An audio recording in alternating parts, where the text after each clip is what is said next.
Pemirsa, dari redaksi Kominfo Newsroom, kita masih membahas mengenai varian Omikron yang ada di Indonesia saat ini dan bagaimana nantinya pelaksanaan vaksinasi booster di Indonesia.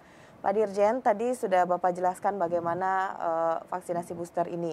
Tentunya kita sudah bahas bagaimana vaksinasi booster. Nah, ini untuk menekankan lagi kepada masyarakat bahwa sebenarnya apa sih manfaat dari pemberian vaksinasi booster ini? Ya, jadi begini, vaksin atau vaksinasi ini kan punya masa punya masa efektivitas dia dalam mencegah virus begitu kan.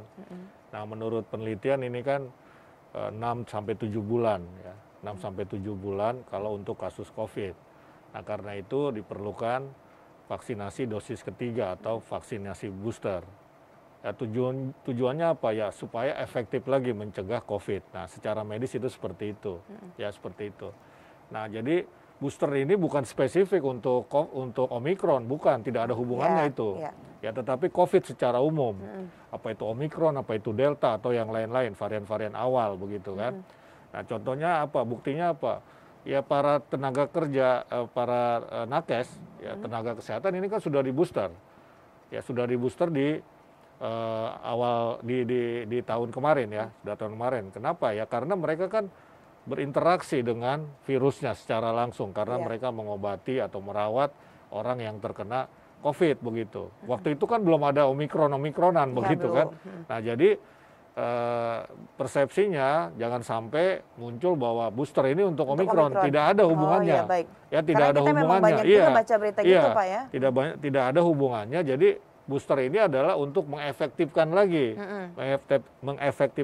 vaksin dalam mencegah terjangkit COVID kita begitu. Kenapa? Karena memang menurut penelitian secara medis itu vaksinasi efektivitasnya berkurang setelah 6 atau 7 bulan, ya 6 atau 7 bulan, ya karena itu setelah dosis makanya disampaikan setelah 6 bulan dosis kedua baru bisa booster, ya karena dianggap 6 bulan itulah efektivitasnya sudah mulai turun begitu ya.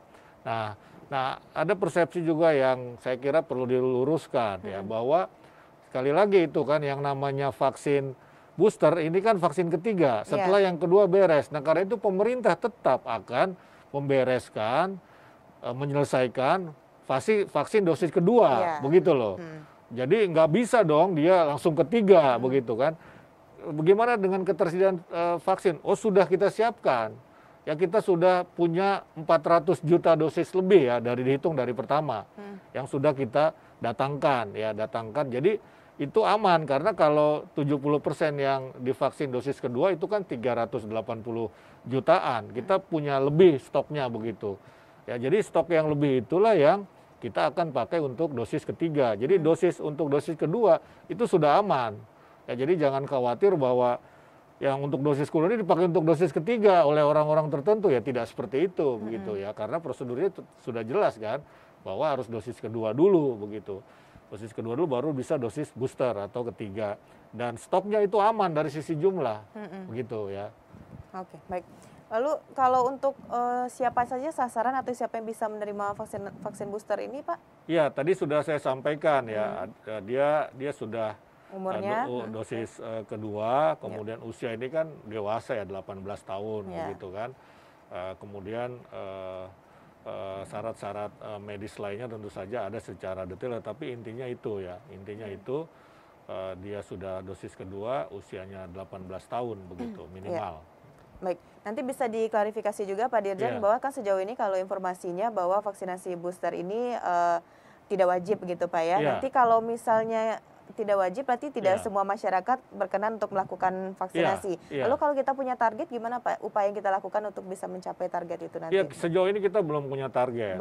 Kita belum punya target, tetapi kita hanya mengatakan ya semakin banyak orang yang di booster itu akan semakin baik begitu. Kenapa? Karena efektivitasnya tadi kan akan muncul kembali. Kan sudah 6 bulan itu kan sudah mulai menurun efektivitasnya. Artinya apa? Dia akan efektif untuk mencegah COVID kalau semakin banyak orang yang booster begitu ya. Kira-kira sih seperti itu. Jadi memang bukan kewajiban ini begitu ya. Dan vaksin 1 dan 2 juga pada dasarnya kan bukan kewajiban. Ya, tidak ada kalau kewajiban kan dia tidak divaksin maka akan dihukum kan begitu. Ada paksaan di situ. Ini kan tidak. Ya, tetapi kita menggugah kesadaran di vaksin ke-1, vaksin kedua, apalagi booster begitu loh. Jadi vaksin 1, 2 itu tidak ada juga kewajiban dalam arti harus dilakukan, kalau tidak harus dilakukan, kalau ada orang yang tidak mau vaksin maka dihukum. Ada hukumannya. Kan tidak begitu kan, begitu. Kewajibannya tidak dalam konteks itu begitu. Tapi kewajiban dalam arti yang 1 dan 2 ya ada kesadaran ya bahwa apa yang kita lakukan ini adalah bukan hanya kebaikan kita sendiri tapi juga untuk orang lain. Kenapa? Karena akan membentuk yang disebut herd immunity tadi itu begitu. Jadi tidak ada kewajiban. Ya. Jadi kembali lagi pada kesadaran masyarakat. Ya, kesadaran masyarakat, dan itulah sendiri, ya? tugas pemerintah untuk terus mengajak, mengkampanyekan agar masyarakat mau divaksinasi. Ya, awal-awal kan berapa banyak sih menurut survei yang mau divaksin, berapa persen. Tapi lama-lama karena kita terus melakukan komunikasi publik, kita terus kampanye, ini kan sudah banyak yang mau divaksin begitu. Bahkan ada yang proaktif begitu untuk meminta vaksinasi yang tadinya barangkali antusiasmenya tidak sebanyak sekarang begitu ya. Sekarang sudah kita nomor 5 sedunia kan yang paling banyak memvaksinasi warga negaranya begitu. Nah, ini kan pertanda bahwa sudah muncul kesadaran dari masyarakat begitu. Oke, baik. Mungkin terakhir Pak Dirjen bisa juga disampaikan kepada masyarakat nih Pak himbauannya untuk nantinya pada pelaksanaan vaksinasi booster ini seperti apa sebaiknya masyarakat berperilaku juga nih Pak. Ya, jadi nomor 1 terkait dengan vaksinasi booster kita tentu saja mengimbau masyarakat untuk berpartisipasi ya, apalagi mereka yang mendapat fasilitas gratis ya, ini saya kira memanfaatkan fasilitas itu. Sementara yang tidak mendapatkan fasilitas gratis ya kita juga tetap mengimbau mereka untuk ikut serta dalam program vaksinasi booster ini. Yang kedua saya kira ini yang lebih penting begitu ya, tetap jaga prokes ya dan vaksinasi karena hanya 2 kombinasi inilah yang akan mencegah melonjaknya kasus COVID di Indonesia, apakah itu Omikron, apakah itu Delta, atau jenis-jenis virus lainnya. Saya kira itu yang perlu dilakukan oleh masyarakat. Oke, baik.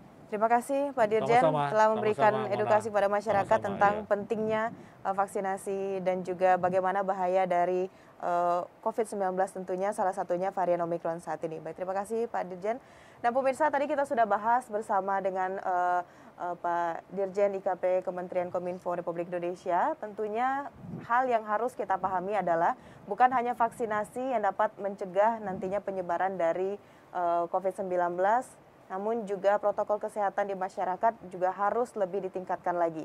Pemerintah telah melakukan berbagai cara, diantaranya adalah melalui sosialisasi yang diberikan kepada masyarakat. Dalam hal ini Kementerian Komunikasi dan Informatika Republik Indonesia melakukan sosialisasi dengan berbagai hal dan juga berbagai inovasi-inovasi baru. Selain itu, pemerintah di lapangan juga telah mengeluarkan kebijakan-kebijakan agar kasus pandemi COVID-19 ini, varian Omikron, tidak kembali atau tidak selalu meningkat di awal tahun 2021 ini. Sekali lagi bagi kita, mari kita lakukan vaksinasi COVID-19 dan juga tetap patuhi protokol kesehatan. Terima kasih bagi Anda yang telah menyaksikan dari redaksi Kominfo Newsroom pada hari ini. Saya Mona Azarinisa. Terima kasih. Wassalamualaikum warahmatullahi wabarakatuh dan sampai jumpa. Terima kasih.